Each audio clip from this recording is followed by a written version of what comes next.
Celebrating 4 years of talk like you've never heard it before. This is GabNet, the Great American Broadcast Network. We're GabNet, and we've got you covered live 5 nights a week. First Tuesday through Friday at 9:30 Eastern, it's The Exchange. We could talk about the saddest news that I've had in a long time. The Expanse has not been renewed for season 4 on the Sci-Fi, on the Sci-Fi channel. Yeah, to me, this is why Sci-Fi changed their name to Sci-Fi, because they don't want people to mistakenly think that they're into sci-fi or something like that. Tuesday through Friday at 10 Eastern, join Alex Bennett on the Ramble. What is the rate at which Americans are killing Americans or just other people versus these criminals coming into the country from Mexico that, for instance, Trump talked about in his State of the Union address, the gangster invasion? I mean, do you I will agree with you. Shit? But do we want more crime? Do we want more crime? We don't want more crime. So, but you want them to be able to come in legally, so that if they came in legally, you believe they wouldn't commit crimes. Not to the level that the gangs and drug dealers. Wait a minute. Why couldn't the drug people and the gangs apply here? Tuesday through Friday at midnight, The Intersection. There's a wonderful line in Raiders of the Lost Ark where the evil French archaeologist says, you take this cheap watch and you bury it for 1,000 years and dig it up, and it's an artifact. Yeah. You know, I got a couple of old girlfriends. If you buried them for 5 years, they'd be artifacts too, you know. Tuesday through Friday at midnight. If you like sports, we've got that too, with The Arena Wednesday nights at 8:30 p.m. Eastern. I'm not trying to bash the East Coast or anything like that. They just play a different style of basketball. Well, yeah, and statistically, they have been the weaker franchise of the two. Finally, you can get hot and bothered on Connections at 10 p.m. Eastern Monday, and by delay Tuesday through Friday at 1 a.m. Eastern. One of the first video games I ever saw was a game that Points for Pete used to play. It was like stick figures, pimps and hoes, man. Oh, yeah. Pimp Wars. Pimp Wars. It was awesome. I was like, what are you doing? I'm beating a hoe and getting my money. What do you do? What? No, I'm beating a hoe and getting money. I'm like, no, that can't be right. You buy AK-47s. And then a little voice comes on with Samuel L. Jackson that says, AK-47. AK-47. Very best area. Catch up on all the shows with our Weekend Flashback. All shows have the Citizen Panel, an exclusive concept of GabNet. It's new, it's daring, it's talk like you've never heard it before. This is an Internet Network news break. IP Pingsley reporting. Our top story, the Great American Broadcast Network, otherwise known as GabNet, is now a TuneIn partner. TuneIn, the world's largest audio network, has joined forces with GabNet, the world's most innovative talk network. GabNet's partnership with TuneIn means that listeners now have 3 main ways to listen to GabNet programming: Gabnet.net, TuneIn.com, and the convenient TuneIn app for smartphones. To participate in the network's innovative citizen panels on GabNet programs, use Skype and type the handle GabNet Live, or call on your phone 347-352-0079. For more information on this network, its programs, and its hosts, log on to Gabnet.net. That's Gabnet.net. This has been an Internet Network news break. Celebrating 4 years of talk like you've never heard it before. This is GabNet, the Great American Broadcast Network.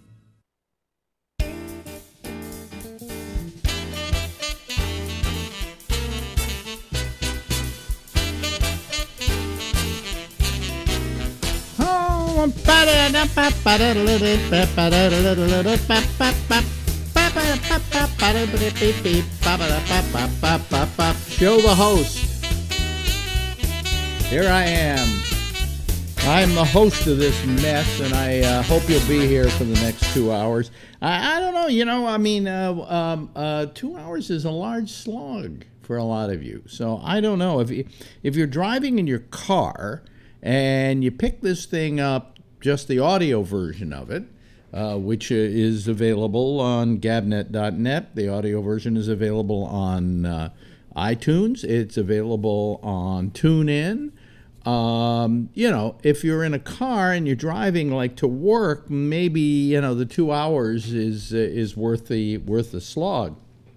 But to a lot of people in this day and age, I mean, they like their podcast short and sweet. And nobody is more aware of that than I. I think that doing a 2-hour nightly broadcast may not be the best idea in the world. Now, let me say that I'm not considering stopping doing the 2-hour slog, although I have considered it. I've said, what if I do just an hour? And I go, what if I do just a half hour? What if I do 15 minutes? How many people will we get then? All I know is that for the past week or so, week and a half, I've been doing these little programs every day just for the hell of it. And it takes a bit of work to put together. Not much, but it takes a bit of work. And at my age, I get very lazy about this sort of thing. And I had put together this thing called Alex Bennett's Breaking News. I had no other name for it, so Breaking News, because everything on television now is breaking news. You go to CNN, and no matter what the story is, it always says breaking news. It could be, the Salem witch trials happened 200, 300 years ago, breaking news. So, I mean, everything's breaking news, so I decided to call this Breaking News. I have no idea.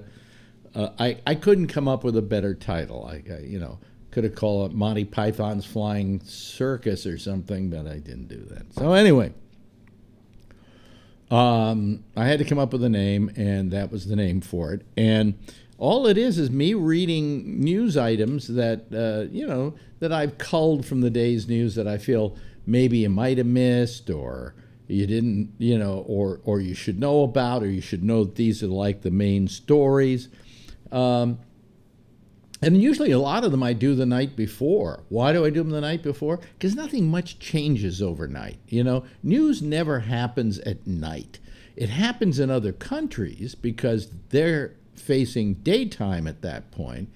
But it's been my experience that, if I wake up in the morning and I tune on like MSNBC to see what's happened, I'm really getting stuff that just happened in the last couple of hours. And there's never a good time to do the news, by the way. Every night they do it at 6:30. That's not necessarily the best time to do the news. It might be that, 11 o'clock at night is the best time to do the news because that's the very end of the day, and now you can do all the news that's happened. So I started doing these shows, these breaking news things, and I do them about noon, okay? And they're usually up by about 1. Okay, so now I do this little show, 2 hours a night of this. And especially at the beginning, the first half hour is something I prepared. Either it's an interview with somebody or I'm sitting here blabbing at you for the first half hour. I probably should go to the citizens panel right now. But then again, they wouldn't be there because nobody listens to this first half hour, right?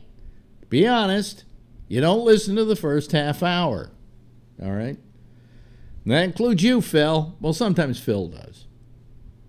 Phil's very loyal. We may hate him, but he's loyal. Anyway, where was I? Oh. So I came up with this little thing. I just said, I'll do it, and I want to see how fast I can do it. I don't want it to be long. So it's like a bunch of news items. It's a picture of the day, and it's a clip from the last night's program that usually lasts 30 to 45 seconds. And I think the shortest one I've done was the other day. It was like 6 minutes and 30 seconds. And yesterday's was a little bit longer. But I find that when I go and look at the amount of people that listen to it, today over about 200, and if I include the tune in and so on, the YouTube version of it, I think a total I've got something like 250 people. And in a given day, with this thing on YouTube, I'm lucky if I approach I don't know, a couple, even 150. Sometimes I don't even approach that. So I'm saying to myself now, what's the lesson to be learned here? And the lesson to be learned here is, I guess short is better on the internet. And people seem to be taking to this thing. My followers are going up, and it's getting an audience. And the one that I do that sits there on Monday, which is the only thing I do, hell, I had over 350 people on Monday watching this thing. Now, that's not a lot for the internet. It's not for a podcast, but for something that's brand new, it's encouraging. But it's also discouraging, because then you're saying, well, people don't really care about a bunch of people sitting around talking. Then I said to my wife tonight, I said, why should I be doing the ramble? I mean, when I could be doing this other thing. And she said, because it gives you something to do. And it's really true. I got to tell you, I can complain about it, it's 2 hours long and all of that, but I enjoy talking to the Citizens Panel. I enjoy just hanging out with some friends. So if that's the purpose, that's the purpose. I just wish it would get a larger audience. But this thing, with this breaking news thing, is building an audience. And I don't understand it. So I may put even more work into it. I mean, I'm thinking of ways to take it, keep it like no more than 8 minutes, but keep it up, and then just somehow mold it a little bit so it has a little bit more texture and so on, and is easier to hear. Because me reading the news is terrible. I'm a terrible reader of news. I don't know why I've been in radio for years, and I still haven't learned how to read news. It was the one thing I always did terribly. And a lot of times it's because the news that is really written for reading. It's not written for saying. So the days of when they used to do news, and like United Press International had a radio service, when they wrote it for you to speak it. And they were much easier to read. In other words, for instance, you have a sentence like blah, blah, blah, sources said blah, blah, blah. And somehow you wouldn't put it that way in spoken word. You'd say, sources are saying that, not blah, blah, blah, blah, blah, sources said. Okay, so it becomes much more difficult to, so I have to rewrite all this stuff. I rewrite all of it, mold it and shape it and make it easier for me to read. But still, I would like to make it even better, and quicker and better. And then today I ran into a real problem. You'll hear about it tomorrow on the breaking news thing, because it's a story that I think is funny. But there is this parrot, and he and I have the video of it, right? Because it's online, it's on YouTube. So I made a clip of it because I was going to use it tomorrow, but I can't use it because the clip is licensed. There's some company that goes out and says, if you've got a funny little clip, give it to us and we'll go out and promote it, and then we'll send you a check for whatever money it makes on YouTube. And it was a parrot, and I don't want to ruin tomorrow's show for you, but it's kind of one of the oddities in the news. It's a parrot who knows how to talk to her master's echo. And the parrot goes, Alexa, turn the lights on. And Alexa goes, turning the lights on.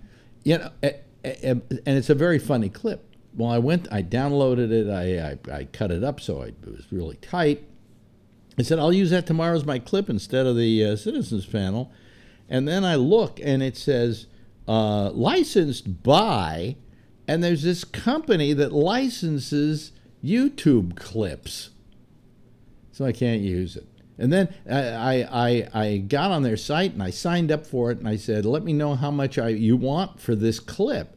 Because if they want any more than $2 out of me, I ain't going to pay it. But if they want like $2 to $5, I'll do it just so you can see it. It's very funny. But they never got back to me. So what kind of licensing fucking organization are they? So what would happen is if I ran the thing, then YouTube would tell me, well, you can't run that because it's licensed.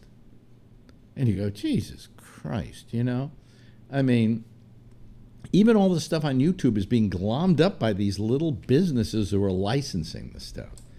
But anyway, what I thought I'd do tonight, because I'm lazy and why not, is I would run today's breaking news just so all of you can see exactly what it's all about. And you might want to check it out. I run it every day. It goes up it's about 1 o'clock our time here in the East Coast.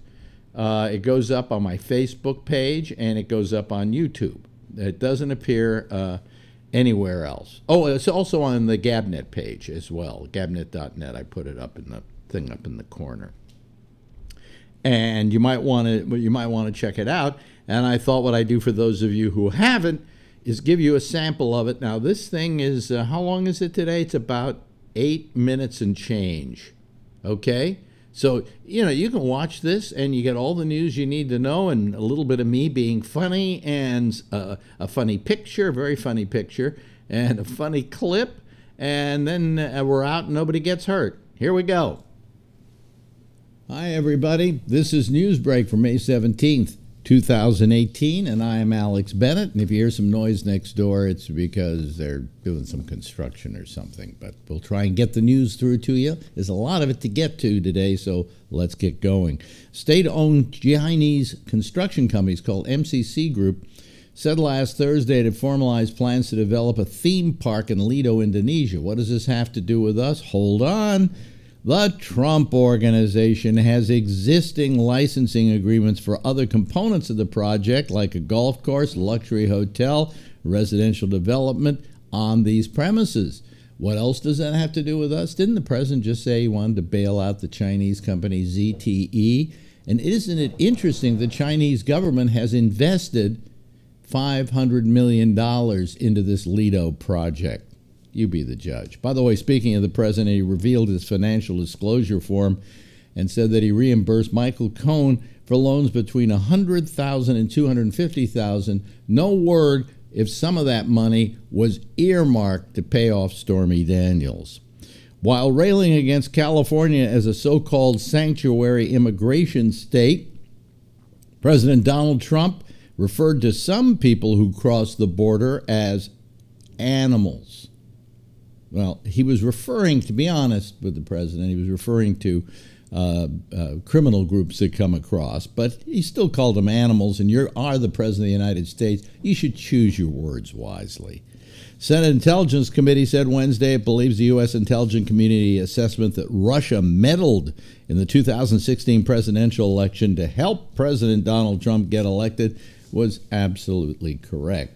Rex Tillerson, the former Secretary of State, guest speaker at the Virginia Military Institute's commencement on Wednesday, said, "As I reflect upon the state of our American democracy, I observe a growing crisis in ethics and integrity.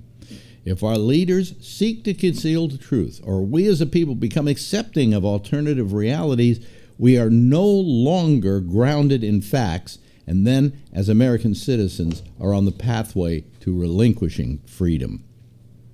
Senate Wednesday voted to reinstate the Federal Communication Commission's net neutrality rules, passing a bill that has little chance of advancing to the House, but offers net neutrality supporters and Democrats something to think about for the upcoming fall midterm elections. Michigan State has agreed to pay, get this, $500 million to settle claims for more than 300 women and the girls who said they were assaulted by sports doctor Larry Nassar in the worst sex abuse case in the sports history. $500 million from a university. Wow. Those sports must make them a lot of money. Supporters of the nation's strictest abortion law are hoping a lawsuit filed against the Iowa measure will bring the issue back before the U.S. Supreme Court, but constitutional experts say that it's unlikely because of a legal maneuver by abortion rights groups. A woman purported to be the oldest living woman. How old do you think she is? 128, says she hasn't lived a single happy day in her life, and her longevity is a punishment. The Russian government claims Koku Istanbulova is the world's oldest person, but she has bluntly said her longevity was God's will and she did nothing to ever make it happen. And in entertainment news, executives of the Walt Disney Company have disclosed bringing animation... Excuse me. Can I try this over again? I screw up sometimes. Executives of the Walt Disney Company have discussed bringing animation guru John Lasseter. He's the guy that started Pixar, is the brains behind the whole Pixar phenomenon. Well, he was let go a while back because of aggressive hugging or something like that. Well, he's going to be brought back to the company, they believe, in a new role that will reduce his managerial power but allow him to retain his creative influence. Did I get that story out in one piece? Probably not. Hey, we're glad to have John Lasseter back, a very talented man, and I think that the claims against him were a little overwrought. He liked to hug people, okay? Big fucking deal. Anyway, we got a picture for you today, as we do each and every day, and is this sexual harassment on the part of architecture? Look closely. See where that woman is sitting? Okay? All right. Is that interesting? I hope so. I like that picture. Thought you'd have fun with it. And checking last night's program, which happens to be the Ramble, which goes on every night at 10 o'clock Eastern Daylight Time. We do it actually on YouTube. We had a little discussion. There was a new caller, and his name is Chris. And Chris has a very interesting background. We were talking about that. And, well, this whole line of questioning and discussion came up. Listen. Let me press the right button. The actors. Yeah, I love actors, love magicians. I love athletes, ex-baseball players. Just do what you can for them. Okay, but let me ask you a question. Now, I have found over the years of dealing with people in show business that some people in show business, by virtue of their profession, are crazier than others. All right? And I always found that the craziest of all the performers that I've known are impersonators and ventriloquists. They're all nuts. Okay? Yeah. Did you find that there was any particular group, just a subset that you worked with that were crazier than others? I don't really work with them, but circus clowns seem to be messed up. Okay, and that was our citizens panel for last night. A light moment from last night. By the way, if you want to find us, we're on at 10 o'clock Eastern Daylight Time at the address you see below you, youtube.com/Bolo Bennett/live. The program, if you go to that, you can actually tab the page and put it on your browser at all times, and there's a countdown to the next program, and when we go on the air, it starts playing. You can also see the program after the fact on Facebook. You can see it on YouTube. You can see it on Vimeo. You can see it on live stream. You can see it on our Roku channel. We're everywhere, and of course, we're also on iTunes. I'm Alex Bennett. That's it for today. We'll see you again tomorrow, same time, same bad channel. And that's what it is. That is the news break. It's simple, it's fast, and if you want to look at it, it's over there at Facebook, or it's on YouTube, or it's on our gabnet.net page. Posts every day, and we also do it on Monday. We're doing it on Monday too. So I don't know why I give myself extra work. I should give myself less. But anyway, as you can see, it's a work in progress. But like that one, I think if I were to criticize it, it was longer than I want it to be. I would like it to be just a tad shorter. I don't know if you saw that picture that we showed, but it's different. It's these little things. They look like dildos, and the woman on the very end is sitting on it. I just thought that was funny. I was looking for something. I got a really nice picture for tomorrow's deal, so whatever. So if you get a chance, you might check in. How are we doing on it today? Let me look over here. Go to Facebook. Somebody wrote me something. I don't want to read that right now. Let me see here. So, maybe some people, since we went on the air, we got some more people. Got some more people watching it. Bringing the total on the Facebook page up over 200, they'd even rather watch that than me. Anyway, let me see here. What else? Anything else that I've got to talk about that is interesting and unusual? And there really isn't that much. I've gotten very tired, believe it or not, of the news. I turn it on and it's just so boring because I told you before that the news doesn't change much. I was told once, I said to a person, why do we do news on the hour on radio stations? And they said, because people want to know nothing has changed. And I said, I guess maybe that makes sense, that people want to know nothing much has changed. But, man, you tune it in, and you've got, Velshi and Rule, and their lead story is blah, blah, blah. And then you go to Andrea Mitchell in the next hour, and it's the same story as the lead story. And until something drastic happens, everybody's doing the same goddamn story. And it just gets to be very, very boring. So, anyway. Forbin says what? They want a typewriter sound live from the newsroom. We used to have, this is true, folks, on radio, when we would do the news every hour, we would have a teletype sound in back of us. But the fact is, there are no teletypes anymore. The teletype is a thing of the past. The teletype was this machine that we had. You licensed it, you rented it, and then you rented the service, and UPI would keep sending you news, and you would go in, and we called it rip and read. You would always get the hourly headlines, and that you would rip it off, and then you'd rip the other off, and then you'd throw the rest of it away, and it was on this huge roll of paper, and then you'd run in and read the headlines for the hour. Right? And at the end, there was a little kicker story, somebody chased a cat up a tree or something like that. And that's the nature of the beast. We don't have teletypes anymore. So if I ran the sound of a teletype in back of me, something? I don't know, Colossus, if that's not a good idea, because it would certainly distinguish me from anybody else, and people would say, what is that noise in back of Alex? Plus, I've got them building next door, okay?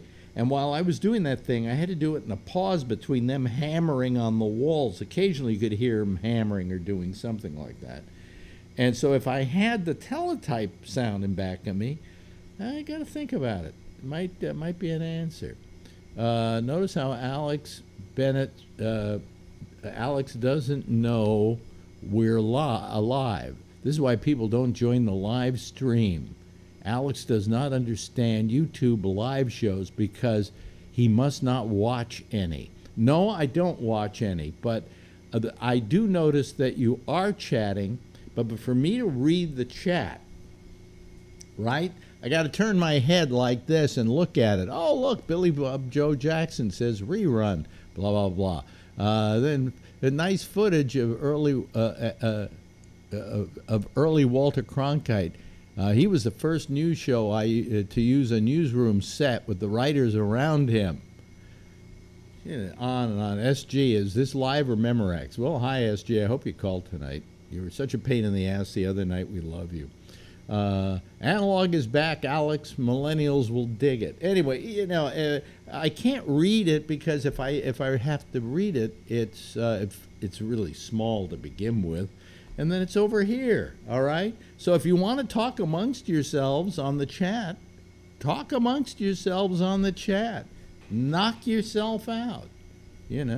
By the way, the lines are open. They have been open for about a minute. I'm just wondering if anybody saw that. Time for you to all start calling in. Otherwise, I always hope that if there's a night when I don't have a requisite amount of people by a quarter of, I'm just turning the thing off. But I've never had to do that, so it's just a threat. I don't live up to my threats. But anyway, so start calling us. Time for you to call us live right here. Our lines are open. I've already talked or played stuff for a half hour already. By the way, I saw something here. What was it? A news item that came across that, come on. Come on. I want that. There we go. There was something about clinics that make abortion referrals could lose federal funds under a new White House rule that takes direct aim at Planned Parenthood. So in other words, if you've got a clinic that refers you to Planned Parenthood, they could lose their funding. Now, this is terrible. It's terrible that they, for instance, going after Planned Parenthood. It's called Planned Parenthood. It's not called abortion clinic, okay? Or terminate your kid, or let's rip the baby out of your womb. That's not the name of it. It's Planned Parenthood, and it was set up as a way for people to get affordable birth control to prevent the event of an abortion. That the abortion was the last ditch effort to keep you from having lots of kids around the house. Well, nobody's calling, and I'm sitting here blabbing, and I might live up to my threat. One more minute, and I'm calling it quits. Okay, I'm just gonna stop the show. Okay, because I have no idea why nobody is even trying to call. So, and I hate doing this little tap dance, waiting for people to call, and eventually we get a lot of people. Let's see here. What's this? What did Roger Cosman write? If you called, he might let you ask him some questions. What's this? Could we ask you questions? You have a long career, and I've listened to so much of your work. That's from Forbin. Okay. Well, because I have to keep looking over here. If I had it here and it were big and it were prominent, that's fine, but it isn't. It's not on the monitor that I use to do the show. Well, folks, you got another, let's see here, 35 seconds, and then I'm calling it quits for the night. Okay? Because... there's no reason for me to do this if you're not going to call, okay? Because already it's getting on 24 minutes of the hour, and usually by now we have at least 2 callers, and we don't have any. So, is there something not on? No, it's on. Gabnet Live is on. Well. Okay, I can take a hint, folks. I don't know who's on and who's not on tonight. I thought Phil would at least call, but I guess Phil isn't going to call. So there's no. If I stopped doing the show right now, this would be a short show. All right, and that would probably be ideal. But I'll wait another couple of minutes here. Doesn't mean I have to say anything. Well, I have to say something for the audio for the people who only listen to the audio. You know, well, I'm really very disappointed in you people, especially my regulars. I have no idea why they're not calling. Is there some kind of problem that I'm having? Let me look. No, I'm not getting any messages from anybody. And certainly you can call. It says, I'm online. I'm ready to go. This is embarrassing. This is ridiculous. Oh, I guess got to notice there's a Michael Snyder segment tomorrow. Oh, okay. Anyway, well, what can I talk about? I don't want mail. How do I stop getting mail here? I don't want my mail at all. I don't want messages for my mail. Why does it open up all the time and show me my mail? I don't want it. Okay, I don't want mail. No. Anyway, that's it, folks. I'm calling it quits for tonight. That's it. This is you know, this is embarrassing. I don't know what to do. I'm amazed. This was my nightmare, that I would be go on the air. I say the lines are open. Oh well, here comes someone. Thank God. Wow. Let me see here. There he is, ladies and gentlemen. Patrick. Hi. What? I was grabbing it and stabbing it, so I couldn't call while I was doing that. Yeah, but why? There's nobody tonight. I mean, this has never happened to me. Yeah, I don't recall this being like this. Yeah. And I don't think there's anybody that's dead in the basketball or anything like that. Right. Or even baseball. I mean, And I don't know. Phil hasn't called us all week. But he told me that I think Tuesday and Wednesday were going to be Phil-free nights. Right, he had some photography thing. Yeah, but today's Thursday and he's not there. So, you know. Yeah. Well, yeah, I don't know. So, you know what I can talk about? I do have something to talk about. And the reason I can talk about it, usually my wife listens to the show the next day, so she doesn't know certain things until I say them here on the air. And there's a secret I've been hiding from her. But she's not going to work tomorrow, so she's not going to hear the show. So I can tell you the secret. Okay. For the last 3 days, I've been going to the gym.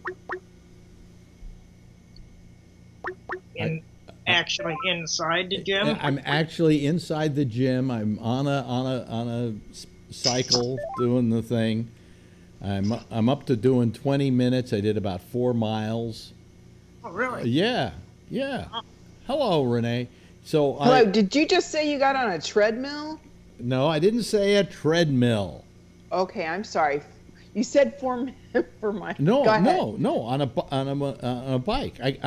I've gone to the gym for the last 3 days in a row, and I'm going to go again tomorrow. I'm going to sneak out when she isn't looking. And Congratulations. And then once I do it, I'm going to say to her, "You do realize I've gone to the gym more this week than you have." And she will collapse and pass out. Pretty much, I'm sure. But you see, I can tell you this now because she isn't going to work tomorrow, so she isn't going to hear the show. And she's always saying to me, "Well, you're at a plateau with your weight loss, and if you would just work out, you should work out. You should go to the gym. Gym, blah blah blah blah gym." All I hear is just this blabber and then the word gym somewhere in there. Well, hang on 2 seconds. How long have you exactly had this gym membership? For what? About 8 years? About 4 years, yeah. And how many times have you gone in the 4-year period? The last 3 days. Excellent. Almost one a year. Well, you know something? I got to tell you something, and to be honest about it. It's kind of intimidating because everybody there is so serious about being a gym rat. If they're there at 3 o'clock in the afternoon or 2 o'clock in the afternoon working out, they got to be zealots, right? And I'm little me with my spindly little legs going on a bicycle and pedaling like crazy. And then maybe I'll do a couple of the lifty things. I do stuff for my legs so I can help with this, what do you call it, torn meniscus. You know, but I've wanted to go down there. I felt maybe I should, but I didn't because I just felt it would be intimidating. And I found out that nobody really gives a shit. Not even the people that work there. They don't give a shit. They just say, "Oh, you got your card? Beep."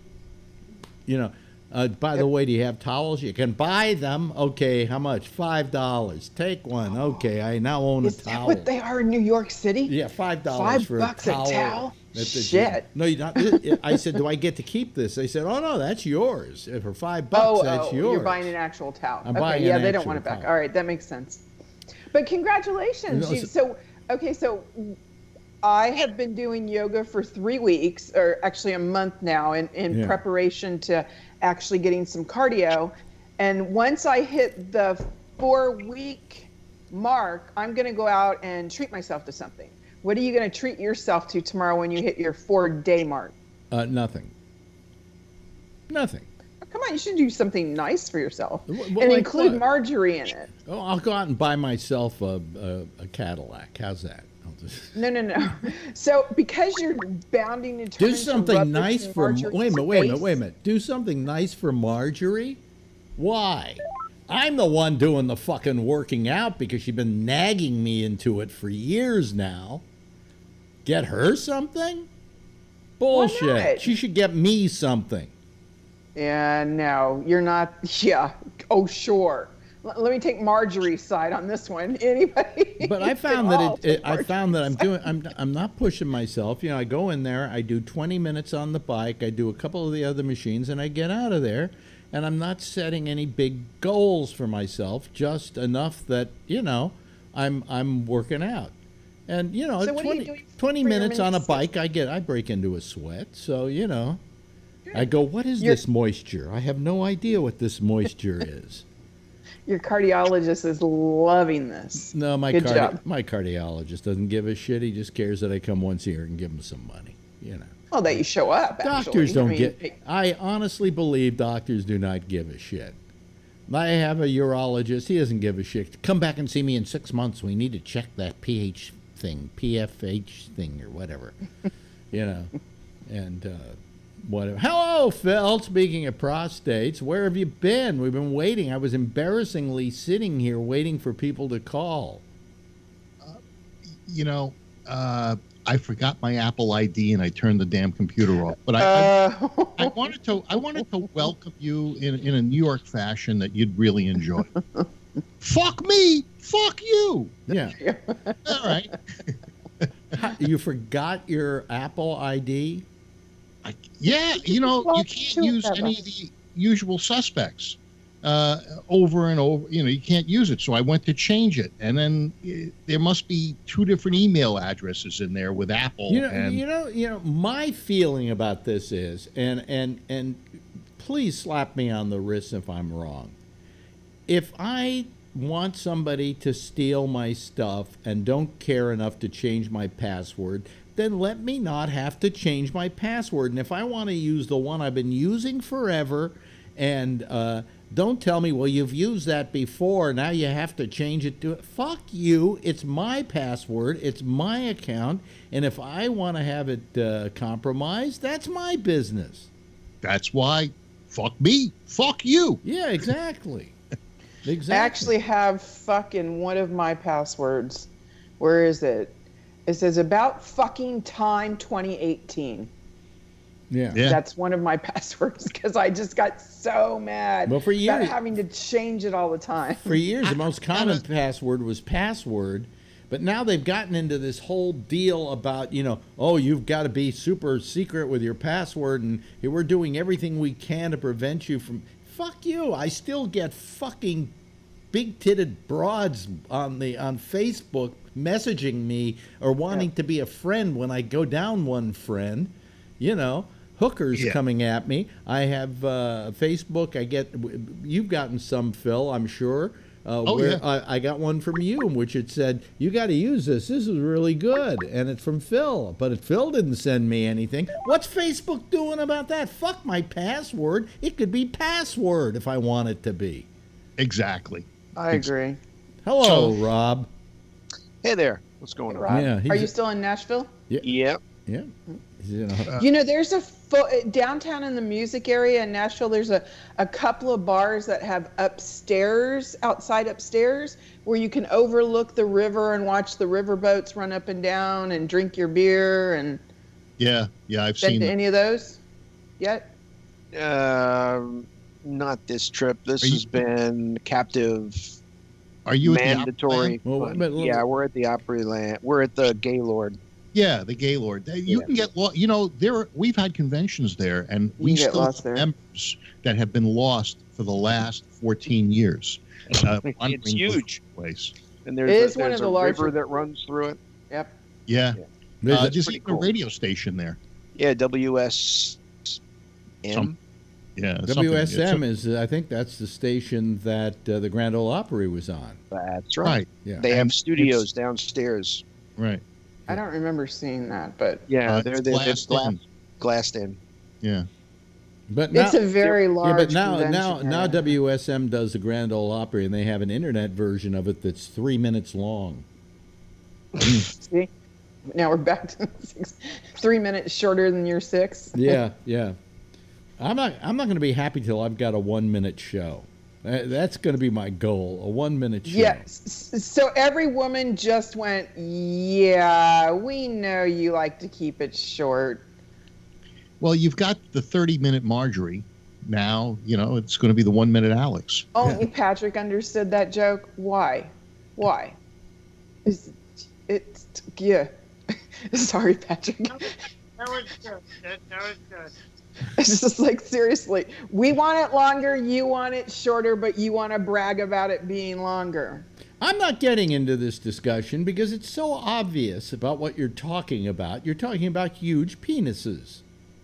Yeah, I was talking about the length of the show. Yeah, we were talking about the length of your show. My wife, when she watches shows, especially on HBO, goes, I think I just saw penis. That's her big deal. It's Marjorie playing Find the Penis. It's all over the internet. How is it lost? Well, no, that's porn, but this isn't porn. It's HBO. There you go. Is that their new slogan? It's not porn, it's HBO. Well, haven't you seen that thing that somebody did in which it was like somebody saying, "Oh, I just did this thing where I did this, and the woman did that, and we did this, and we did that," and then another person says, and then I did this thing where I did this and that. I've been working as an actor and doing this and that. And then they go back to each of these people and they go, you're working porn. And they go, no, it's not porn. It's HBO. Go online. It's a very funny piece. One of the funniest pieces ever. And it's the slogan, it's not porn. It's HBO. Well, on another note, oh God, he's going to take us into a ditch. Yeah, I went to a very nice lecture on reefs and reef identification and things like that. Excuse me, go right ahead, Phil. On Tuesday, I went to the Throckmorton and I saw your friend Bob Rubin, and we chatted for a while. And he said that he liked to call in to the show, and I said, if you do, just make sure you engage the people that are there, because they're going to sit there like lemmings and just, Now, wouldn't Ruben be one of those people that Alex interviews? But he wanted to interview. He wanted to call in like a regular guy. Yeah, but I had him on as kind of a regular rotation with Pearl and Durst and Bubbles, but one thing or another happened, and his computer broke or something or whatever. Call him. Yes, his computer's working. It is working now. Well, he never. Why doesn't he write me and say, "It's working now. Call me"? Okay, don't stand on ceremonies. Well, no, but I mean, I don't want to have to keep chasing him. I really am he said serious. he's interested in calling in. He wants to be on the panel. Well, I said, but if you do, no, you got to engage no, because that- we just sit there no. like lemmings. No, that would be Please, no. That would Ruben would take over the show. he would take over the show. It would not be. A Yeah, good no idea. shit. You think I'd dominate this show? Ruben would be all over that thing. Yeah. And then But it would be last fun. It would be night fun. I came in second. Son of a this woman. Thank God you finally fucking came in second with your fucking photographs. Yeah, well, your this woman 80-year-old the- photographs that you took, and then you No, they're not that old. Nothing's older than maybe 4 years, but that I've submitted. Anyway, this woman went to an African safari, and she had this picture of these giraffes in nature. So I had a humpback whale. You know, it was a nice, clear picture, but she had these giraffes, and the guy was more interested in the description that you posted with it rather than the picture itself. He says, "Oh, it's a very nice picture, but you know." So it you doesn't didn't describe." win last night. How many weeks in a row have you won? Many. This is about photographic camaraderie, not about winning. Who the fuck do you think you are, Donald Trump? Yeah. You know, or what's that actor, the 2.5 Men guy that was always winning? Winner, Charlie chicken Sheen? dinner. Yeah. Oh, Sheen. Yeah, that's it. Martin Sheen's kid. I forget. His name. So let's see the photo that came in second, Phil, since you got it there. Well, they take it if first and second go to another judging, so they keep it until it gets judged, and then they bring it back. Gee, we got a nice citizens panel now. I didn't think anybody was going to call tonight. Then Patrick came to my rescue, and he was taking a piss in the unique way in which he takes a piss, and he sped it up just so that he could get on here. So I thank you for that. I was on hold with Apple, and finally I gave How up are you on that. hold with Apple? Can't you you do know your name for your account, don't you? There was It's a password something thing. going Is on. really Either it's the wrong email address. I don't know what it is, but it's a pain in the ass. I'm going to call Apple later or tomorrow and just have them straighten it all out. Get rid of everything that's there that shouldn't be there. Oh, okay. What, And Apple's tech support is nice. I And have to that's- admit. Then I realized all I got to do is get a Post-it note, put it on the back of my trackpad, and that'll have my sign-in thing. And I won't forget it again. Gee, Phil. Really? Well, you know, Phil, they make password there's managers one problem. for Macs. No, wait a minute. There's one problem with passwords. Oh, hi. By the way, hi to Kevin. Kevin has joined us. Hello. Here's the thing. How many different passwords do you have for how many different things? And I used to have the same. Many. Wait a minute. I used to have the same. What, Rob? You were saying not you? I didn't say anything. Oh, I thought you did. I used to have the same password for everything. Same password for everything. But then all of a sudden they go, you got to change the password. And you go, well, I'll change it. Here's the old one, here's the new one, and the old one was the same as the new one. Once you can't do that. So I added a 0 to it. Right? Yeah. And then it got to a point where now everything I have has a different password, where before I knew what the fuck it was going to be. And so now I have to have in my notes on Apple, I have all my passwords kind of typed in there somewhere, and I usually can find it that way. But God damn it, I just want to use one fucking password. I want to use Alex is an asshole, let's say. And Why don't why do you lock your apartment? Just leave it wide open. Why don't I don't you know something? He does. I really don't give a shit about the door, to tell you the truth. It's girlfriend who goes, you left the door unlocked. I mean, that's what you're doing. You're digitally not locking your door, and you're giving people the ability to steal everything you got. Well, I have a special email address and its own password for stuff that I consider to be primary. Okay? Okay. I will never use alex@gabnet.net for anything serious. Okay? That's different. But I have another address I use that is not as accessible, that for like, you know, PayPal, things like that. That's the one I use, so that I you know, I can So you have keep- one password for all of your financial stuff.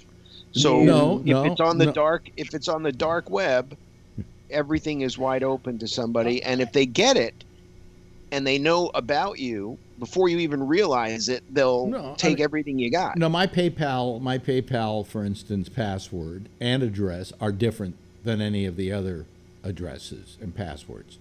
Certain other things, I have different ones. I mean, on the stuff where there maybe is some financial thing going on, I am a little more careful about that.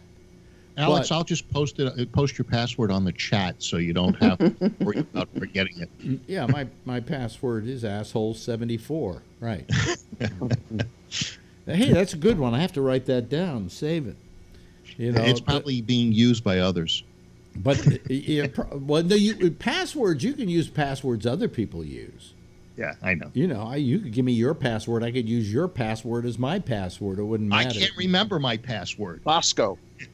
When I first went on the internet, it said, and what name do you want to use for your account? And you go, Alex, B, right?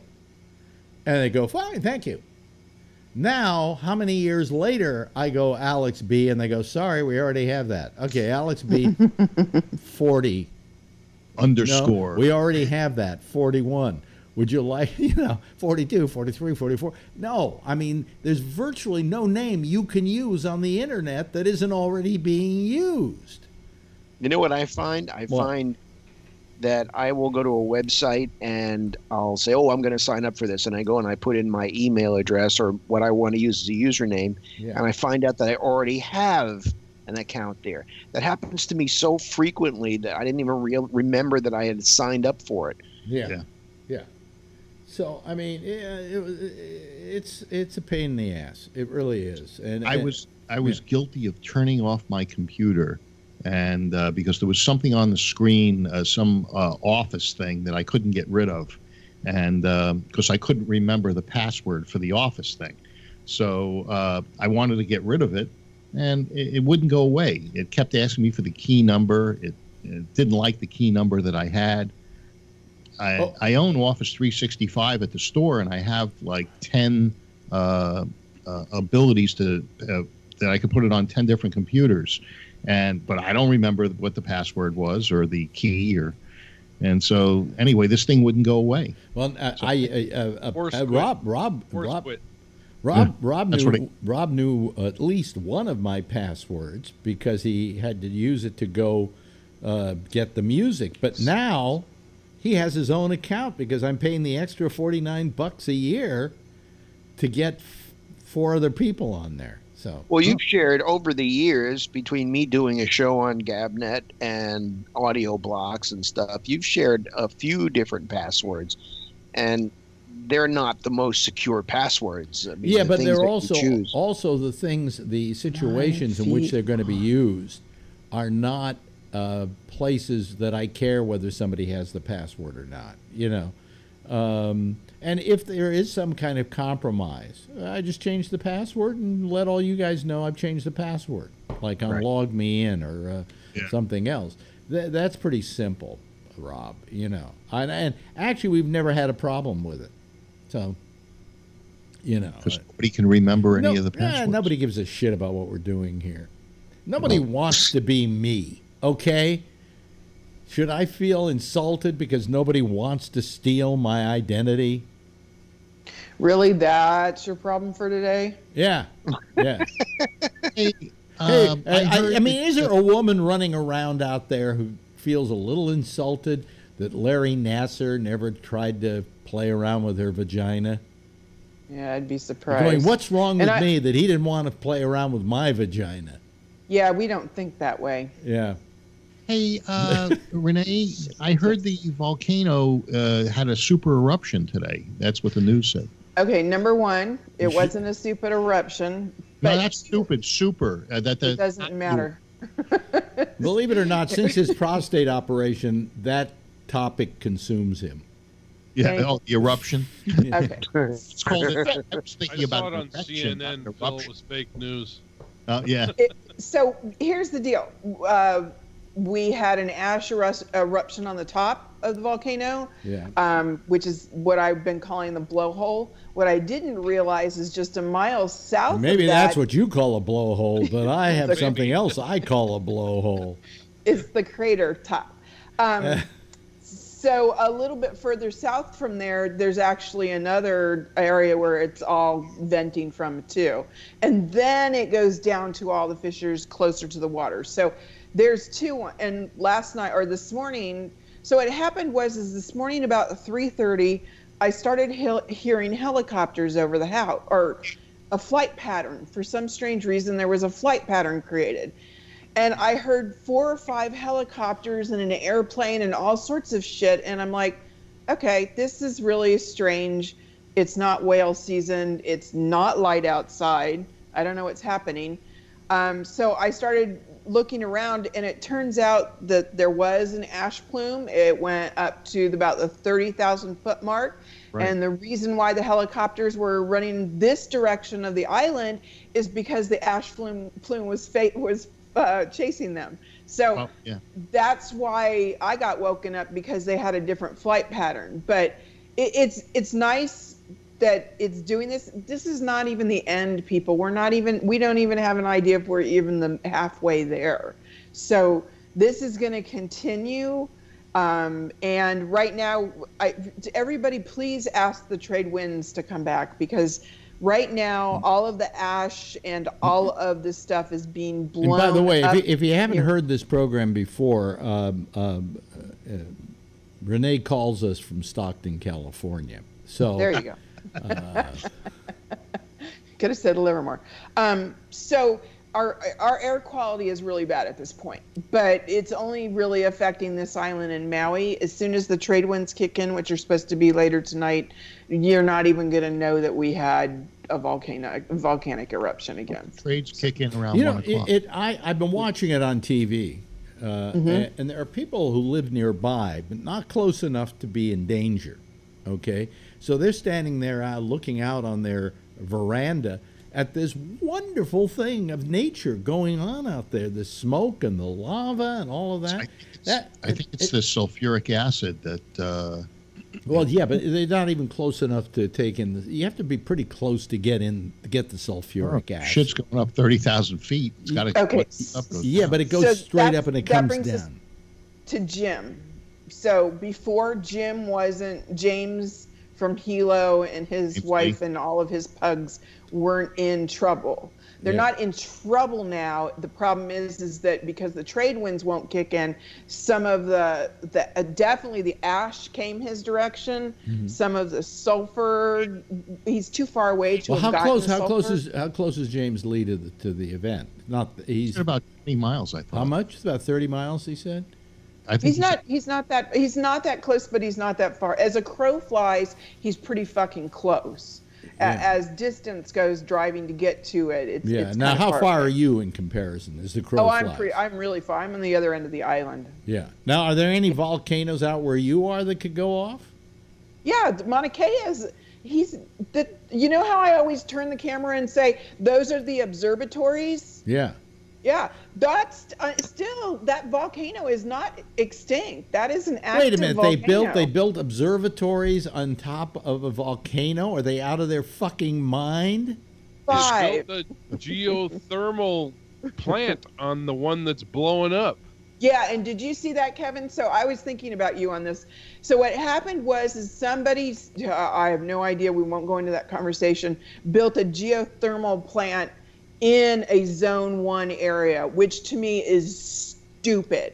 This whole island is an active volcanic You could have drilled all the way up here and been a whole lot safer. By the way, volcanic is a technical term, right? Yes. Yeah. It's a zone. That would be zone 6 or 7. The danger zones are 1 and 2. So what they did was the governor was here one day and said, "What are you doing about all the chemicals in this plant?" And they said, "We're working on it." And then within 24 hours, the governor had trucks going into that place to remove the harmful gases and to bring them up our direction. But he was like, yeah, nope, you know what? That's not good enough. It's going to be done. It's going to be done in the next 48 hours. And he did it. And so now, I think it was Fisher 19 that opened up. It's like within a quarter of a mile of the plant. I saw containers of xylene and pentane. And stuff that blows up when you breathe on it. Yep, pentane. They took out containers of that stuff. Oh, what do they do with that stuff that they needed for a geothermal plant? Well, they produce it from the methane and stuff. Well, at the rate they're going, they're going to have the thermal part down pretty good. Yeah. Oh yeah, but it's kind of it's ignorant to have built that there. It really is. But you should have been impressed with the way the governor came in and said, no, that's not how it's going to work, and it's going to be done in 48 hours. And to his credit, it was done in 48 business hours. Yeah, I saw him moving the containers out of there, and I'm going, oh yeah, I've seen them containers before, and they were moving them out of there like boom, boom, boom, and now there's just a don't say boom, boom, boom. It's all vapors. Yeah, well, no, they're having to kill some of the wells, which I don't quite understand what that is. But they're going to have to purge them all, but they're not going to be able to purge them because they got gas in them, and they're just going to have to blow. How close is that geothermal plant? Well, they basically they're tapping all the gases that come out of it. So but they don't need to be that close. They didn't need to be in a zone 2 or a zone 3. They could have been in a zone 4, 5, 6, or 7. And this, by the way, let's mention, this is a volcano that's an active volcano. It's been an active volcano for years. It has blown before, like 30 years ago. And yet people go, oh, it blew 30 years ago. What are the chances it will blow up ever again? I think I'll build my house right on the side of it. So let's talk about what they're doing is they're tapping the energy out of that volcano with this plant, and it's the same thing as building a water plant on top of a well. It's the same thing. They're pulling all the gases and the But they didn't need to do it right there. They didn't need to put it in that zone. It didn't need to be in a zone. Oh, that's where they get the best bang for their buck from it. For Christ's sakes, this whole island is a volcano. Again, bang for their buck. I mean, there isn't a term we don't use that doesn't have some kind of relevance to what we're discussing. Exactly what they get is a big bang. Yeah. It's a really big bang. Yeah. So somebody's trying to blow off the south end of our island, but James is, so I asked Alex seriously with James and his wife and the dogs, if they need to contact me, they can come on up without a problem, because it's getting too close. I have an idea. If you live that close to it and you need a place to stay, you can come stay with me. New York City. It's only 8. Do the dogs have problems? Head for the Panama Canal. Yeah. Do the dogs have problems? Yeah, even though James and his wife might not have problems because, they have bigger lung capacity, I would imagine that the pets would have more issues because of that. And right, and the ash goes to the ground, so that means that they're more susceptible to the ash and the silica and all the rest of that stuff than the humans are. Yeah. So it becomes problematic. Well, you become a real expert on this, haven't you, Renee? No, I'm not even close. I'm not even using real adult words for this. So no. But you sit there, you watch sulfur dioxide. The sulfur dioxide hits the mucus in your lungs and turns into I always not sulfur. What did you call it? Sulfur dioxide turns into silica. Silica. That could affect the what is it called, facility or something in the lungs that signal your brain that it's time to take a breath. Facility is pasta. Yeah, facility is pasta. There's something in the there's like a little hairs in the lungs called olfactor. Facility, yes, tells your body to back off. Yeah, no, there's another word for it too. It's like cilia. Cilia, yeah. Cilia. And so anyway, that's what signals you to take a breath. And if you get carbon dioxide, I guess, in there. Boy, is this a scientific show now. Yeah. Well, the sulfur dioxide could drop you. Kevin, how quickly can it kill you? If you took a big breath of it? 1,000 parts per million. Oh, well, shit. That'll drop you. Well, yes, Patrick. I remember when I was on Kilauea, they were explaining during the tour to stay where you're at, do not go by any of the fissures or anything because of all the sulfur, and the tour guide was explaining that it's very rare, but there had been deaths of tourists who were stupid enough to wander away from the group, and they looked down into the fissure, and all that fucking sulfuric acid sulfur gas, and they're gone. That's what turns into sulfuric acid when you breathe it in because it's also known as another thing called thinning out the herd. Yeah. You know, on Maui, there's I guess the volcano was it Haleakala? It's at 10,000 feet. And I went up there on a motorcycle, and I saw people sitting in the parking lot. They couldn't breathe because the altitude. That's the oxygen. Yeah, they couldn't get. That's altitude sickness. Yes, hey, you know what else you don't do there? You don't pick up a rock and put it in your pocket because the devil will follow you down. Oh, well, you know, the other thing is you know, you see the tree line and you see where it's pretty distinct. It's another travelogue from Phil. Go ahead, Phil. Well, no, it's true. You know, when you're going up that high, like the volcano, you know, you get to a certain point, and the tree line is there, and it just stops, and there's nothing above it, just a little bit of scrub. Yeah. Yeah. You ever gone up Pikes Peak? Same thing. Yep. Geez, funny. I've never noticed that. Patrick, he has his hand up. Kevin reminded me of something. The gal that I went with, and then my buddy and his wife, we all ended up splitting after we went to Hawaii. He and his wife got divorced, and I broke up with the gal I was with. And what happened is my buddy's ex-wife is probably still very superstitious and believes in all of that stuff. And I forget where we were at, but she had taken some of the black sand. I forget which beach where all the turtles are at. And I think it was on the North Shore somewhere on Oahu. And she took some of the sand, and they tell you don't want to do that because, right, the Ooga Boogas. And then as soon as her marriage started falling apart, she'd like, oh my God, I should have never taken this. And it's like, you know. And so I put one in my pocket. And the guy said, "Oh, don't do that. The god from wherever, the Haleakala god, will put." I threw that sucker down on the ground faster than I put it in my pocket. Well, I think I beat all of you in this discussion. May I throw my little piece of information? I am the only one here who has had a friend who died by falling into a volcano. And you pushed them?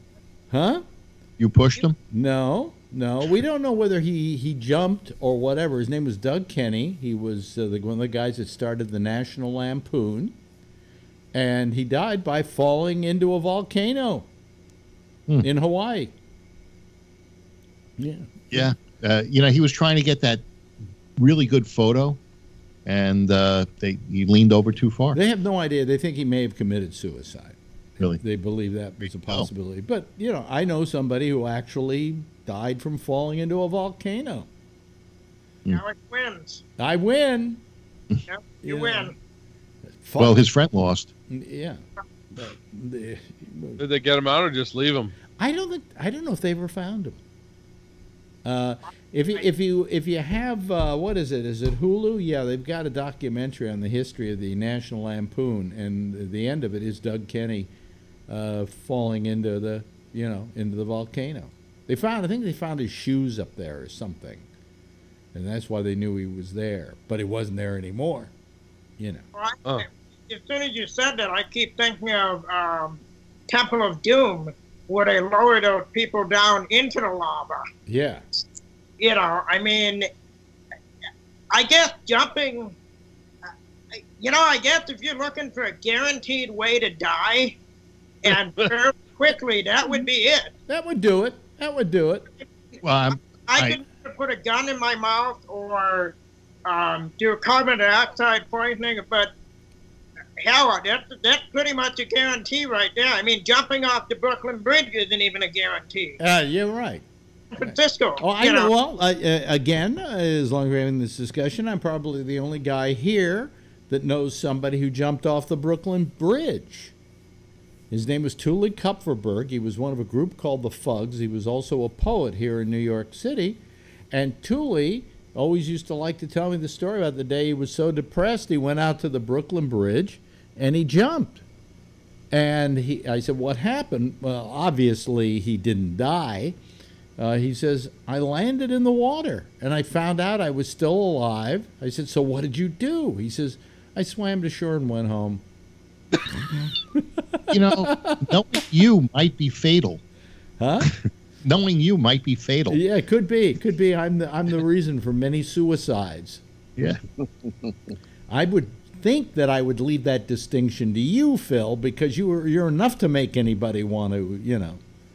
Well, you know, I listened to your little 6-minute, 7-minute thing, and it's fake news. You know, all of it's fake news. Oh no, he didn't do that. I was thinking, oddly enough, of calling it fake news. That'd be a good idea. But then everybody would expect like parody and me making jokes about, you know, me coming up with false items and things like that. And you do? Wait a minute. What do you mean I do? What was fake about my news? Well, you read it from a certain perspective. You know, the other day, yes, my tongue is in this cheek right about here. You know. But yeah, fake news, that would be a good one. Actually, that would be good clickbait no, but too. You to see, get but people no, to... no, but then people. I'm sure somebody's already doing it. Okay, but Alex Bennett's fake news. The problem is, I'd have to work too hard to make it fake news. You know. Just report the liberal news; it'd be fake news. Yeah, yeah. But we should get a more authoritative voice than mine to announce it. I should send the script every day to Rob. You know. Your price is right. It would come out at night. It wouldn't come out during the day. Well, Rob now has a subscription via me to our music library. So go do something with it, Rob. He's got to go home. Yeah, I can't but wait. he's got his own. When's your flight? Tomorrow morning? No, I have a 2-hour meeting tomorrow, and I could leave for the airport about 12:30 tomorrow. I bet you're going to be so glad to be home after all those meetings. Oh, I am so looking forward to getting out of here. Did you learn anything? I learned a lot. I also learned that I just hate being around 1,500 people for 4 days and nights. I'm not a crowd person. Yeah. What's that? You learned how to get to the convention center from your room. I'm doing 10,000 steps a day, and I'm sitting for 8 hours. Yeah. It's a big place. I agree with that. It's huge. Yeah. Hello to Tim. Hello, Tim. Good evening, Alex. I got a name is that instead of fake news. Yeah. Either fakeless or an unfake, just the opposite. Because that's a stretch. Kind of John Oliver style. What about it isn't catchy? Faux news? It's not catchy. I think calling it breaking news because everything is breaking news on CNN is probably the. Well, MSNBC just replaced their banner, and now it says, "What did Trump do now?"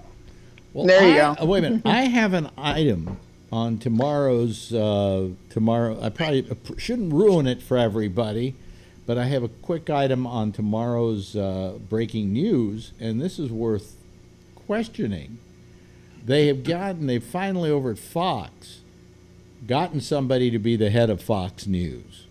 Who did they pick? Her name was Suzanne something. I can't remember her name now, but it's a woman. Okay. They're bored. Wow. You know, well, of course, you would have They're overcompensating. They're overcompensating, but now at least men can complain about a woman molesting them. So anyway. The thought that she would want to touch any of those horrific men over there would be disgusting. Well, you know, that Hannity's a hunk. Anyway, his head is like the size of cheese.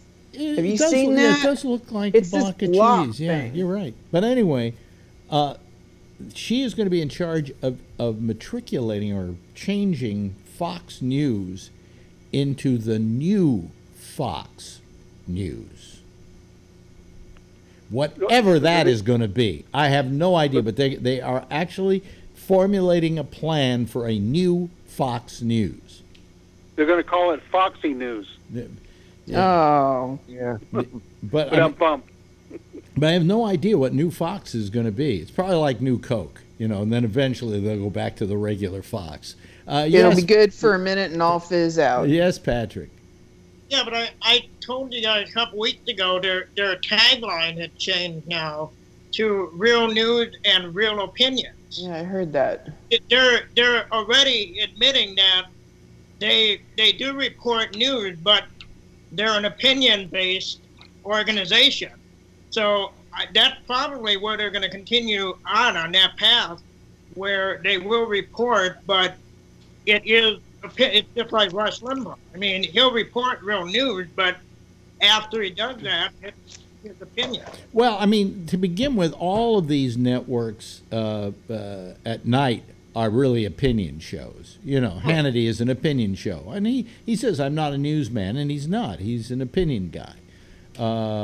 And the same thing is true with Tucker Carlson, but during the day, they do news. I mean, they've got, what's his name, Shepard Smith, who I think is pretty good, actually.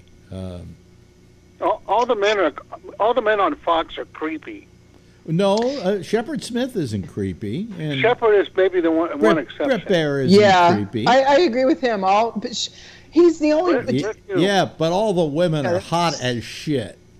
Yeah, but there's only reason to be anywhere near those men, creepy ass men, is to pay you a lot of money. I just started getting Fox News on the Roku, and I don't get the live thing. Well, it says it's live, but it seems like recorded clips, and it just goes, I think they do have a live feed on there somewhere if you go looking for it. Yeah. I know that today I was at the gym. Gee, I could say I was at the gym, and I had more fake news. See, my wife won't even know about this till Monday. But anyway, I was at the gym, and I wanted something to look at while I was pedaling away, going nowhere. Okay, and I put on CNN Live, and you can do CNN Live. You can probably do MSNBC Live. You can do all those. They always have some kind of a live feed in there. So if you just look, you probably find it. Well, anyway, I hadn't watched Fox News in, I don't know, since I got rid of cable and the TV. And it's the polar opposite of CNN, which is what I've been watching. And, the stories that they cover and the pundits, they'll have 6 Republicans ganging up on one liberal.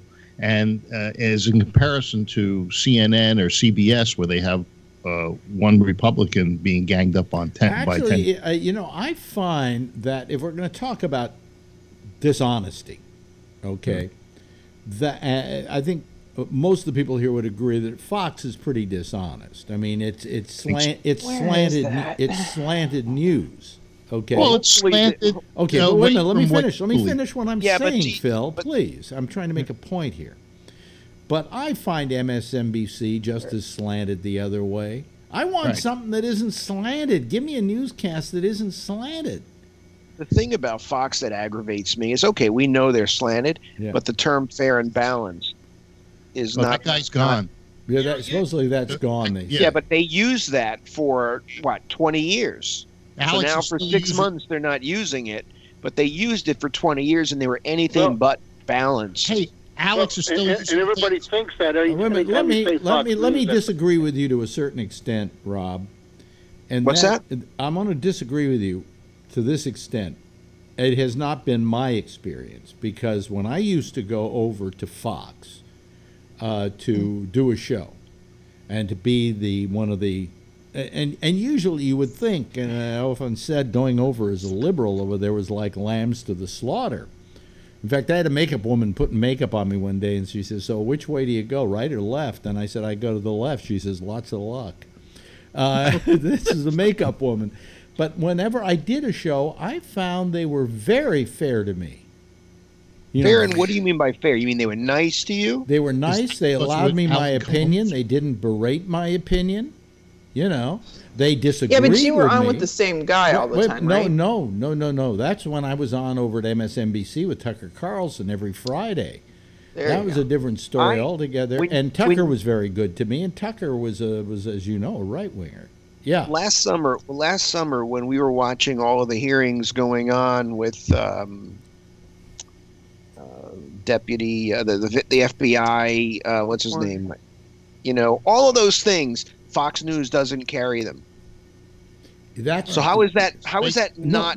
How is that? Look, it's still news. I'm not disagreeing with you, but what I'm saying is my experience as being a pundit on one of the on their network has always been very positive. Well, it just means that they're nice to you. I think that goes. If they're not, they're not going to get you back. Well, there was one show that I did. This is very strange. One show I did had 5 people on it. There were 5 of us. And out of the 5, it was a very balanced panel. Did they give you? The hell is that? What is that? Wait a minute. What is all that noise going on? I have no idea. We're very fair to Phil, don't you think? No, we're not fair to Phil at all. Why should I be? Okay, good. But we don't say fair and balanced either. Tim, and if I listen to Tim on the next show, Amy and Irv, it sounds like a bunch of yammering fishmongers yammering about Trump. But they advertise it as such. Well, I mean, right here, right now, I've got 2 conservatives on this panel. Yes, Patrick, speaking of the other conservative. What? Say, whenever I do listen to Amy and Jack, the best part of that show is when Jack goes off on whoever it is. Yeah. They're bitching and complaining. He gives them a solution, and nobody wants to hear his solution. Yeah, that's because he doesn't do anything about it. Okay. Well, I mean, the thing is that once I heard Phil on with Amy, and she was going ballistic on Phil, and Phil was just giving his opinion. I mean, we don't get that ballistic with him. What is that picture you're holding up?